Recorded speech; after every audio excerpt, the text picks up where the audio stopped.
Halo semuanya, perkenalkan nama saya Gabriela Yenina, saya dari kelas 10 IIS. Pada hari ini saya akan mempresentasikan tentang permasalahan ekonomi. Ada 3 sebab utama di balik masalah ekonomi. Yang pertama, kebutuhan manusia yang dapat dipenuhi dengan mengonsumsi barang dan jasa tidak terbatas. Hal ini terjadi karena ada keinginan yang tidak terpuaskan. Yang kedua, kelangkaan sumber daya yang dapat memenuhi keinginan kita. Oleh karena itu, kita harus menentukan pilihan sebaik mungkin. Yang ketiga, sumber daya memiliki kegunaan alternatif. Dalam penggunaan sumber daya ini, kita kembali dihadapkan pada masalah pilihan.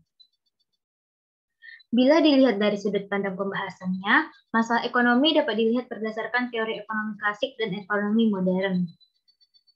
Menurut teori ekonomi klasik, masalah ekonomi berfokus pada kegiatan 1. Produksi. Pada kegiatan produksi, terdapat beberapa masalah seperti pengadaan input, proses, dan peningkatan hasil output. Yang kedua, distribusi. Walaupun barang dan jasa tersedia, jika tidak terdistribusikan, maka barang dan jasa tersebut tidak akan sampai ke tangan konsumen dan tidak dapat digunakan atau dikonsumsi. Yang ketiga, konsumsi. Konsumsi adalah kegiatan menggunakan barang dan jasa dengan tujuan memenuhi kebutuhan. Meski demikian, kita harus berhati-hati mengamati kegiatan konsumsi. Dalam konteks ekonomi modern, terdapat 3 masalah pokok ekonomi, yaitu 1. Apa dan berapa yang diproduksi?